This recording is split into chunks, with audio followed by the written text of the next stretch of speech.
Simula taong 1934 hanggang sa kasalukuyan, nakasama ng sambayan ng Pilipino ang Philippine Charity Sweepstakes Office. Naging karamay ang PCSO sa mga kapighatiang pinagdaanan ng bayan na sama-sama nating nalampasan. Mula noon, ngayon, sa hinaharap at magpakailanman, asahan ninyo ang PCSO sa pagtataguyod ng isang matatag, maginhawa at panatag na buhay sa bawat Pilipino. Sa maliit na halaga, hatid ay pag-asa. Panatilihing masaya ang paglilibang. Ang paglalaro sa kasino ay para sa may edad 21 pataas lamang. Magtakda ng oras at limitahan ang gastos sa paglalaro. Huwag magsugal kung nalulungkot. Huwag hayaang makasira ng buhay at pamilya. Para sa impormasyon ukol sa responsible gaming, tumawag lamang sa hotline numbers 623-1869 at 0917-592-6618 o bisitahin ang www.casinofilipino.ph. Isang mensahe mula sa PAGCOR. Keep it fun. Game responsibly. Sa pamamagitan ng state-of-the-art 25,000 watts fully digital AM power stereo transmitter. Ito ang DZME 1530, numero 1 sa paghahatid ng mga sariwang balita, impormasyon, komentaryo, alik, musika at public service. DZME 1530, una sa kanan, ang himpilang may paninindigan.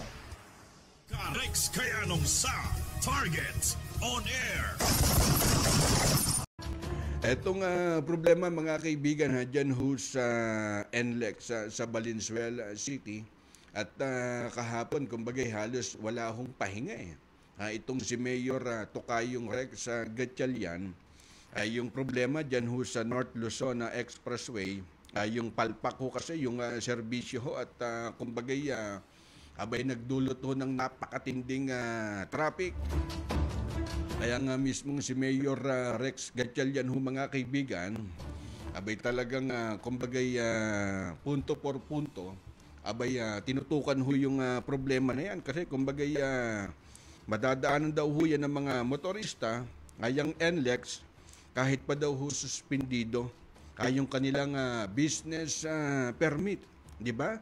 At batay ho dun sa pahayag mga kaibigan ni Valenzuela City Mayor Rex Gatchalian, abay sabi ho ni Mayor, abay maalala niya, di ba?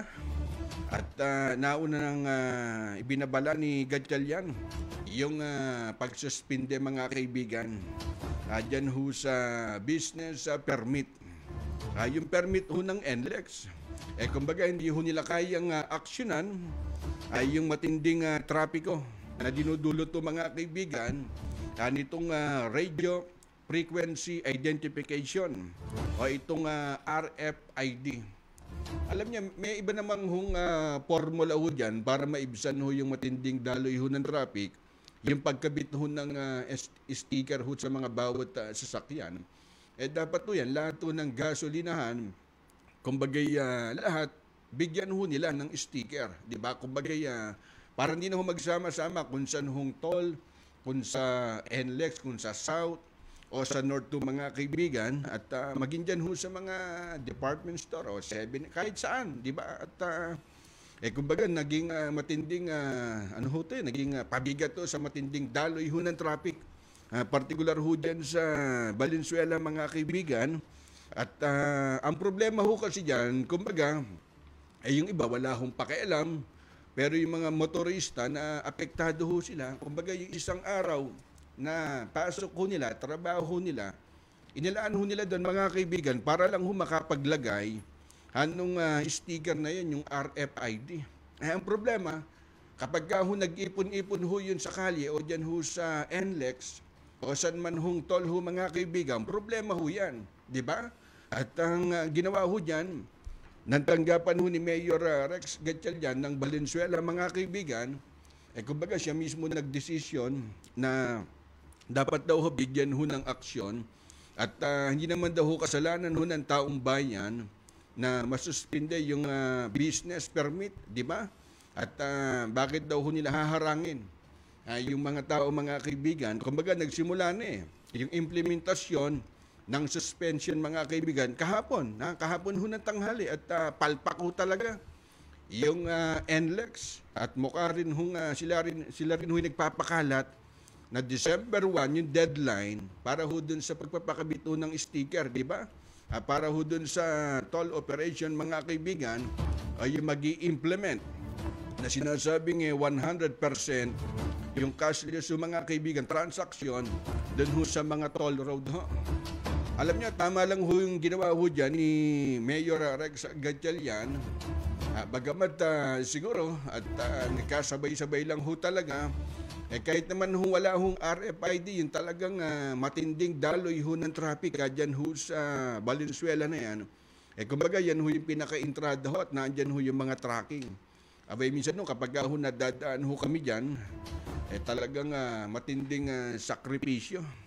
At sabi nga, kung kinakailangan daw handang i-convert bilang RFID sticker, abay lahat daw ho ng mga toll lane, simula pa daw ho nung December 1, ibig sabihin ho niyan, mga kaibigan, kung ikaw ay isang motorista at wala ka pang RFID at dumaan ka ho dun sa toll gate, aba sa mga panahong ito, kumbaga saan ka man ho pumila at kumbaga nakaakibat dun ho sa mga sasakyan. Di ba may mga online din ho ngayon na RFID? Kumbaga magpapabook ka. Kaso nga lang ho, may mga limit lang ho yun. Kami nga ho, sinubukan ho namin magpabook ho sa ganun.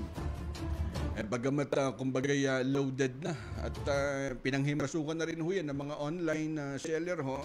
Natural, kaysa nga naman ho makipaggit-gitang ka ho dun sa matinding traffic. Sino na ho yung mag-additional ka dun ho sa online na yan. At wala pa hong nangyayaring hulihan simula ho nung December 1 ho, mga kaibigan, hanggang January 11 niya, kung di ako nagkakamali, next year at 2021, para ho dun sa mga sasakyang walang RFID.